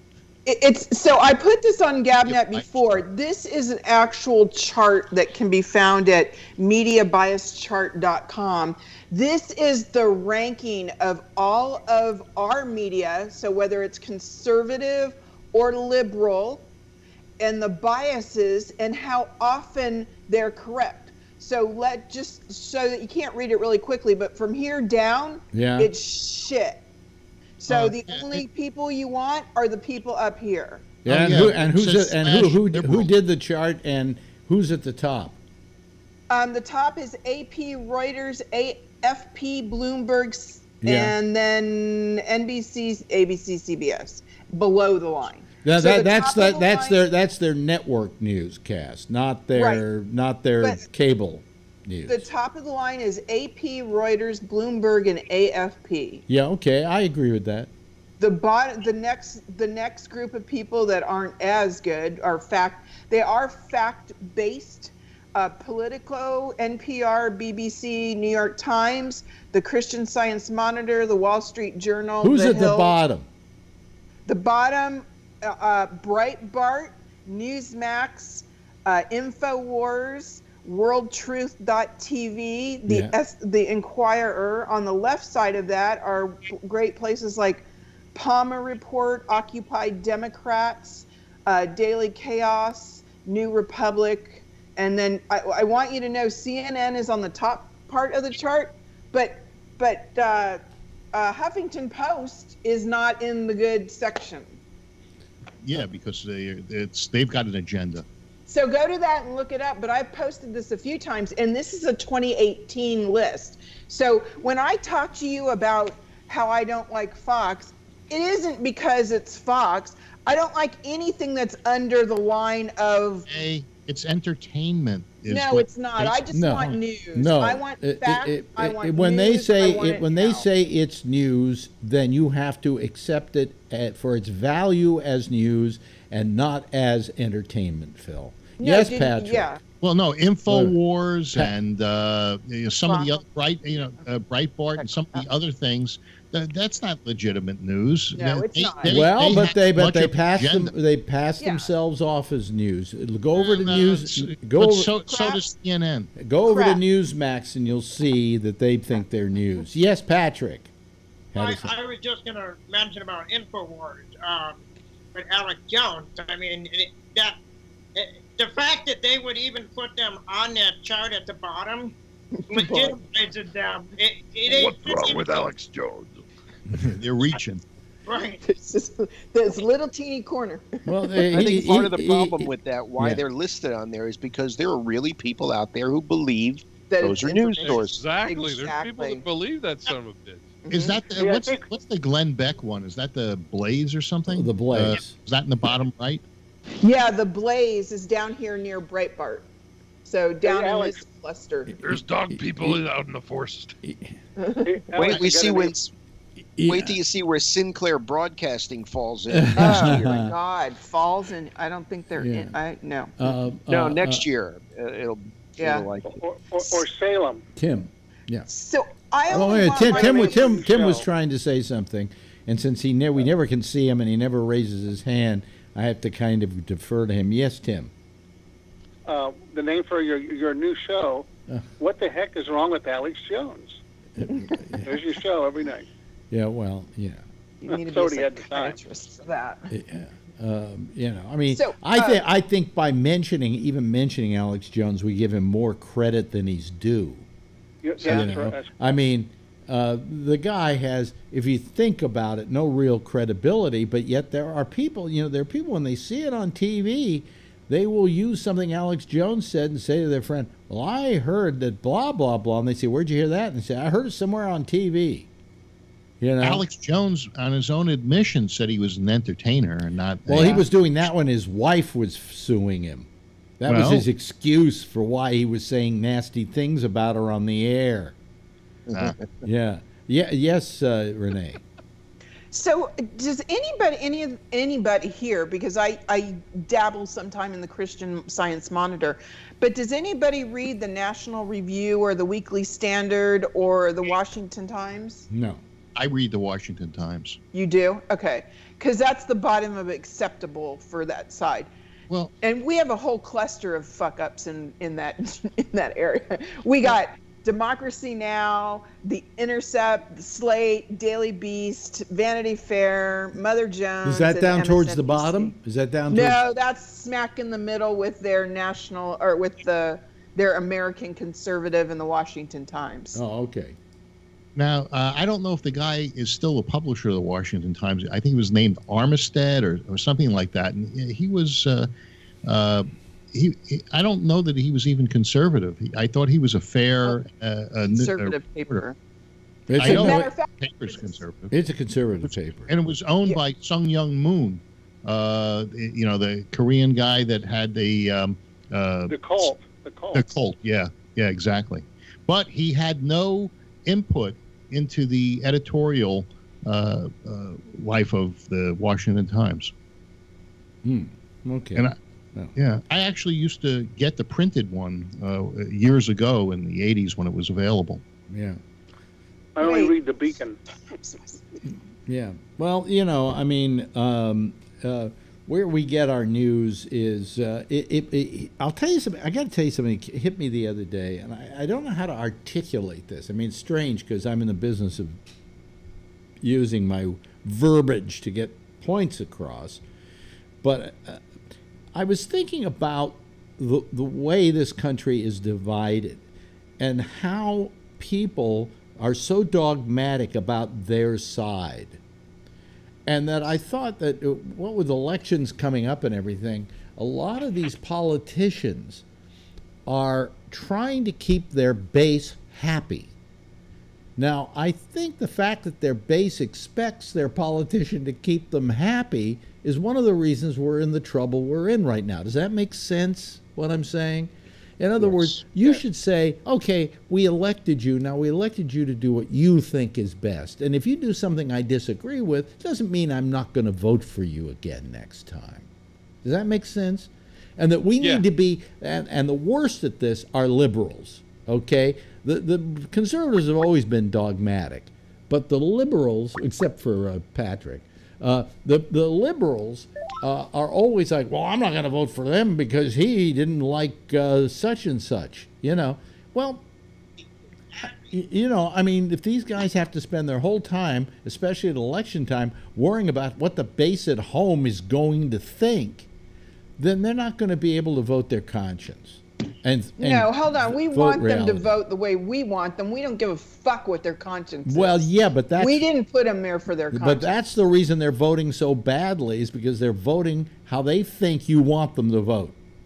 Because they're your you know, you're their base. I'm seeing that on both sides, more so this election right now. Just even on the local stuff. I mean, am I making sense here that we're really kind of at fault for that? Yeah, because they're kowtowing to everybody. Yeah, but isn't... Yes, let Tim speak since he doesn't have a camera. The representatives don't take an oath to their voters. They take an oath to the Constitution in the country, right? Yeah. And I think we've got that turned around now. Yeah. And it's all too many opinion polls. People know too much about individual issues. Yeah, but I think the worst at this are liberals, because liberals are very dogmatic. Except for one thing, the liberals will not support their peers once they drop below a certain ethical level. And by the way, vis-a-vis, yeah, go ahead. Vis-a-vis the guy from the comedian that we made him leave. Yeah. Franken. Al Franken. Where they'll go to the ends of the earth to support McConnell and Ryan. What a wimp Ryan is! Can't even fire a priest, and supporting the White House is basically threatening everybody that you do what I want. So the White House is now, the voters now moved into the White House, and everybody around him has to do what he wants, and then he's got a way to put pressure on him because. But all I'm saying is that we shouldn't have to have our politicians second guess us. Sometimes a guy is going to vote in a way that I don't agree with. Okay, right? Absolutely. Does that mean I throw the baby out with the bathwater? Hello, it depends Jeff. on what it is. I mean, if you're not pro-choice, I'm probably not going to look at you. Well, no. You're going to have to really. You're going to really have a whole lot of work to do in order to get on my radar. But what I'm saying, why would it matter whether you're pro-choice or not? It's already the law of the land. It's not the law of the land. They want to change that. It's not the law of the land. I think we're talking about something. I'm not talking about that, Renee. I'm just talking about when a politician decides that he's going to vote his conscience and to hell be damned with his constituency. I don't think most politicians have that ability any longer. They're too worried about getting reelected and keeping their jobs because we're too judgmental about that. Rather than say, you're okay, talking about like a moral compass. Yeah, they've lost the moral compass in just trying to keep the base satisfied. Yeah, well, vote any which way, which will get them elected. Right. Right. McCain voted his conscience on several things, even though I didn't agree with him. He voted the way he felt he should vote, and McCain was always one of the most honest politicians in that respect. However, when he ran for president, he sold out. Well, he admitted that he made a mistake. And it was did he even have a choice? Tell you the truth, I mean, really, I would have liked to have seen him pick Lieberman. No, did he really have a choice? Or no, that had nothing to do with it, Phil. That's not what I'm talking about. He sold out because he was very much, as a Republican goes, he was a liberal Republican, okay? If you want to say there is such a thing. Rockefeller's another good example of that. Mm-hmm. And he, when he was running, all of a sudden sold out all his ideals just to try and win the election and say what he felt people wanted to hear. And that was the first time I was really disappointed in McCain. He gave up 30 days before the election. He just gave up. He walked away from even trying. I think he saw the futility in trying to win. Yeah, but you don't give up. Jeff? He I was totally frustrated, and he felt he had no chance of winning. I think he wanted to save the country from his vice presidential running mate. Yeah, well, I mean, that was a big mess on their part, you know. Yeah. That cost him, but 30 days, 45 days before the election, he just gave up. And the same thing with Romney. He basically a month before the election, he just he had loser breath. It could be argued that once you start losing, you get loser's breath, and you give up. And I think Hillary Clinton gave up a month before the election. Trump didn't give up, even though everything he thought that he was going to lose. Yeah. He actually thought he was going to lose. Probably would have been happier. But bottom line was, he didn't give up. He fought to the last minute. By the way, for people who are watching the video of this show, look at Jeff's shirt. Isn't that a great color?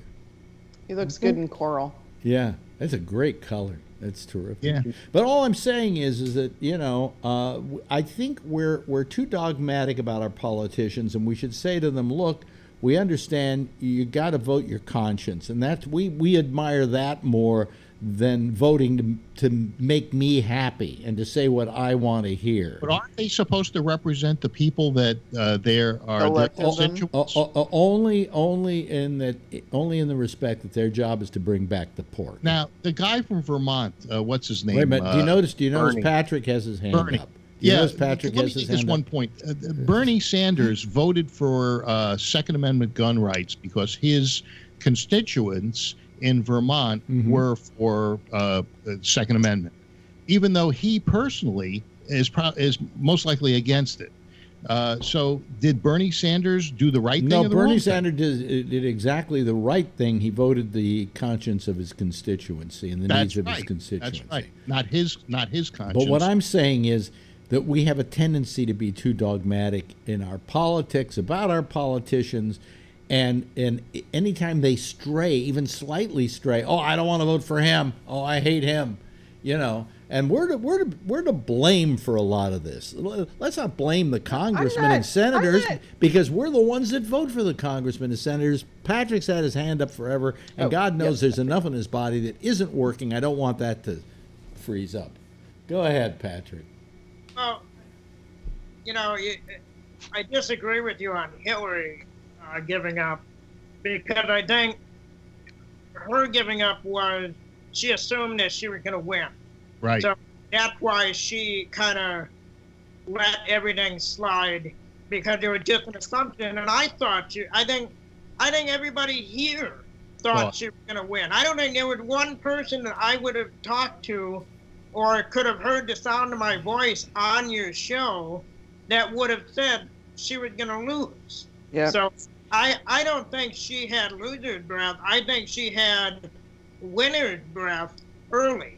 And well, I'll tell you something. You know how she could have won that election? If when Trump was walking around behind her during that debate, she had just turned around and said what she said she felt like saying, "Back off, creep." Yep. If she had said that, I think she would have won the election. Anybody disagree with me on that? I do. I see what we're not, and Hillary, whoever, candidate A or candidate B, it doesn't really matter at this particular point in time. I think we all have to play the fact that Putin wanted to fuck over both Bill Clinton and Hillary Clinton, and he went for it in a big way. And I don't know if we can say that we actually got a clear election this past election. Had more to do with fucking us over. And, I mean, some Facebook ads from the Russians. Wait a minute. How did China fuck us up during that election? Apparently I missed something. What's happening is China is stealing our intelligence secrets. They've hacked into. And you don't think we're government? And you don't think we're doing the same thing to China? Not like this. Wait a minute. I disagree with you. We're doing it to them too. No, I think Patrick's going to agree with me. SG, who hasn't called the show tonight, is writing, and he says Hillary thought she was entitled. Didn't go to Wisconsin, told PA they'd lose their jobs, didn't give Michigan their due, instead stayed in Iowa. So anyway, West yes, Virginia, Patrick. she said she was going to close the coal plants. Patrick, but everybody around Hillary said, Patrick, no, don't fight back. Patrick's got his hand up. Don't fight back. Oh, don't poor come Patrick's to his level. hand. I feel so sorry for Patrick's hand. Go ahead, you Patrick. Sat me down twice for Patrick. Well, Renee, remember if the idea that Michelle Obama said they go low, we go high. So that's what Hillary followed, what the quote good girl thing, rather than trying to fight. You know, but what was the other thing I was going to mention? See, now that my hand fell asleep, my brain. Are they connected too? But I made a good point with sometimes. So, I know what it was on the spying thing, Phil. I think it's probably 100% to 100% that China's spying on us and we're spying on them, and the Russians are spying on us. We're spying on them. Iran's spying on us. This morning, Patrick, this morning's news report put the value of what they're stealing from us at $600 billion a year. Where was that? What paper? It was. It might have been Fox. I don't know. Well, you know, I mean, hey, what's the difference? Hey, the difference is Fox lies. They are stealing intellectual property. He doesn't understand that. You want to listen to what Tim said so that you can get educated, Phil? Go for it, Tim. The day that Tim educates me, but I'm just sharing it. They're stealing a lot of our non-governmental and governmental intellectual property. That's right. We don't necessarily. We may steal their government secrets, but we're not necessarily stealing. In most cases, their commercial. They have no regard for our. Well, wait a minute. Hold on a second. Copyrights or patents. On the other hand, we never accused when they were doing it. We never accused the Japanese of doing it. They basically built all their technology in recent years on stuff that we had already come up with. But what the Japanese did is they went and they observed our society and they said, what can we make that these people will buy? Now, did they reverse engineer a few things? Probably. But, you know, for the most part, they didn't downright steal. And then let's give them a name that makes no sense at all, like Walkman. Jack Bishop joined us. Yes, Jack. Good to be here. Yeah. Good to be here. Spending some time on the Ramble. I'd like to remind everybody that we gave this election up because of a screwed up, double-jointed system that no other intelligent democracy has. Who got the most popular votes? I hear bits. College. You know, you're crying over spilt milk, Jack. I'm talking about what's right and what's wrong and what's No. You're dreaming. No. Sit, bozo, sit. You know. There we go. Hey, next you'll be calling me Jew. No, I'll call you Jaime, and you can call me nigga, and that's square. Hey, Jack, I got a solution for you, Jack. What's that? Let's just change the rule. Very simple rule. You can't win the presidential election unless you win both popular and electoral. If it doesn't work, you limit it to the top two nominees. Do a revote, and then you go with the answer, even if it's awful lot. But you get a second chance. Tim, why do we need an electoral college anyway? No, we don't. We don't. So that the smaller states get representation. Why do we allow? And so why should the smaller states? Wait a minute. Hold on a second. Why should the smaller states get representation? They're smaller states. There are less people there. United States of America. Yeah, but why wait, should we but, allow but wait a minute. You don't give a Nevada that's got like, you know, I don't know how many people they got now, but they used to have like 350,000 people, and that was it. The same representation as you give New York City, because it should be by population. They don't have the same number of electoral college votes as California. All I'm saying is fuck the small states. So hold on a second. So first off, I don't care if it's a small state or not. It doesn't matter. Make a difference. You know, Jeff had his hand up a while back, and I didn't even get to go to him because Jack jumped in at the convention. Wait a minute! Shut up, Phil. It's Jeff had something he wanted to say, and he raised his hand, which nobody else does. You got to raise your hand. Yes, Jeff. His state would get screwed too. Here's my question. We have all of these patents. How come Mr. Trump isn't out there firing all these manufacturers that are using Chinese violation patents? He's put a tariff on it.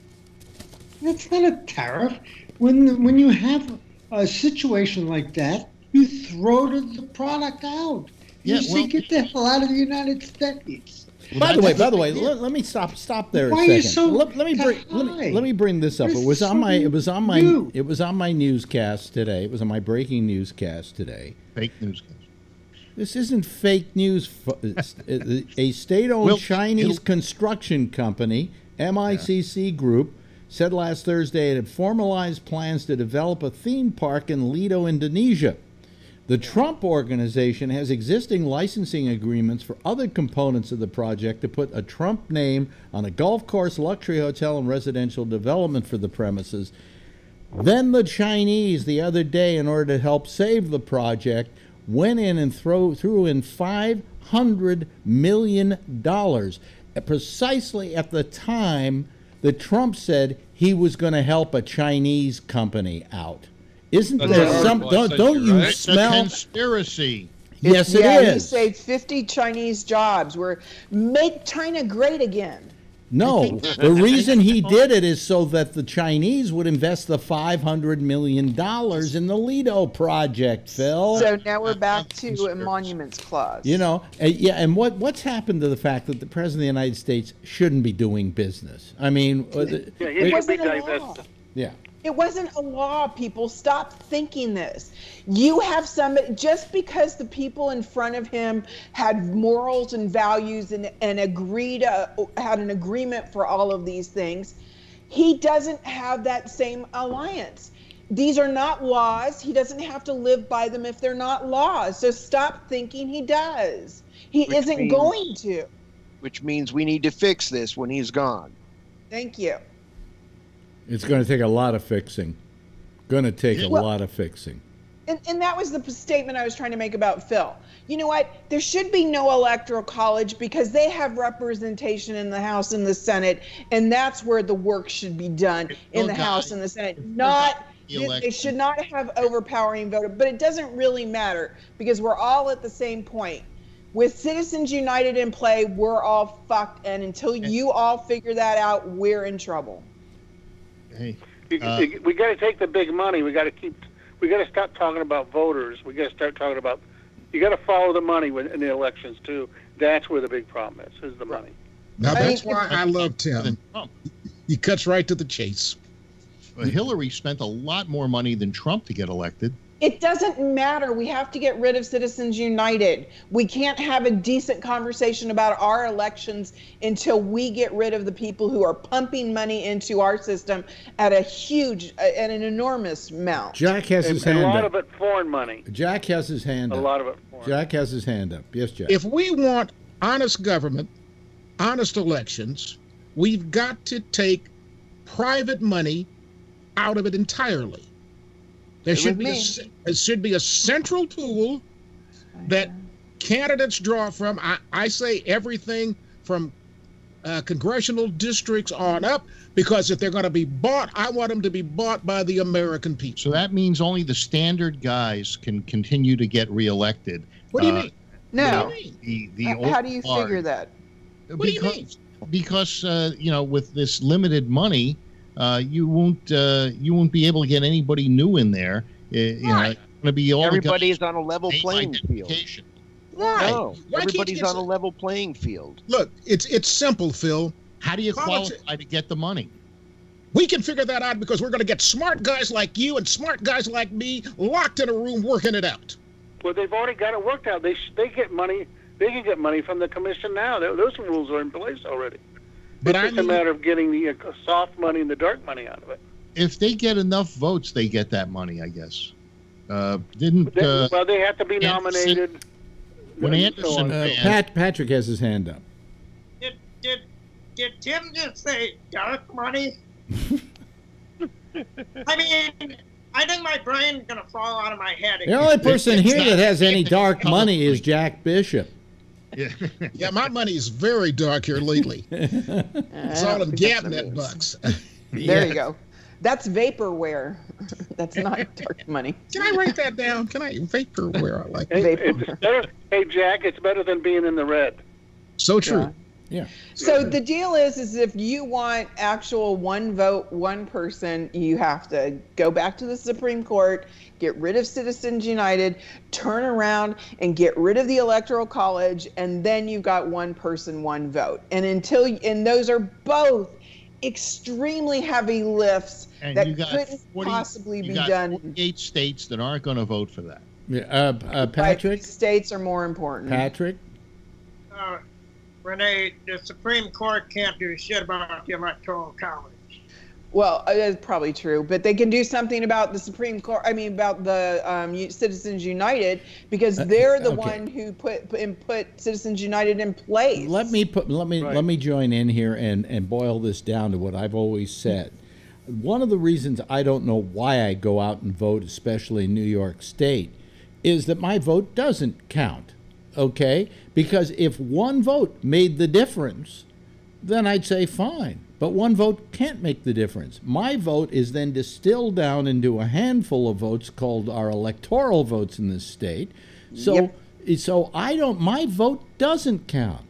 And I want a country where my vote counts. The person who gets the most votes wins, and that's it. Hey, wasn't there an election that went into a recount, and the guy got one extra vote, and after the recount, and then it was a local race. It didn't have to do with electoral colleges or anything. I understand, but the one vote. But it's bullshit, Phil, because that's not what we're talking about. We're talking about the national elections where you have an electoral college, and my vote doesn't count because if I don't vote, it's still going to. It's as long as they vote the way you want them to. Yes. You have two centers with the Electoral College. You have the two coasts that vote one way, and then the rest of the country gets fucked. Blah, blah, blah. Yes, quickly, Jack, because you got to go and I got to go. I know exactly how you feel. My leftist vote does not count in my district. Yeah. Period. That's it. Hey, listen, that's it. We've run out of time here. Much love and safety to you, Renee, out there in Hawaii, because, we don't want you to blow up. Phil, thank you so much. Good to have you back this evening. Kevin, great to have you here all the time. Jeff, glad you made it in. Patrick Blazik, always a pleasure. Rob, have a safe trip home, okay? Thank you. All right. And Tim, thank you for calling. I'm sure we'll hear you on the next show after this. And Jack Bishop, thank you for having called. If everybody would you give a big wave goodbye, and then they can all see how happy you are that you did a fun show. Thank you, everybody. I appreciate it. That's our citizens panel for tonight. And there'll be another one coming up next on the intersection with Jack and Amy. And then at 1 o'clock in the morning, there really isn't a citizen panel there, but there are a lot of fun folks talking about fun stuff, and that will be at midnight Eastern Daylight Time. Tomorrow night, 9:30, it's Damian Chaplin, and it's The Exchange right here on Gabnet, followed quickly by me at 10 o'clock. Eastern Daylight Time, same station in life. In the meantime, as always, if you see her, Tell her I love her, okay? Bye.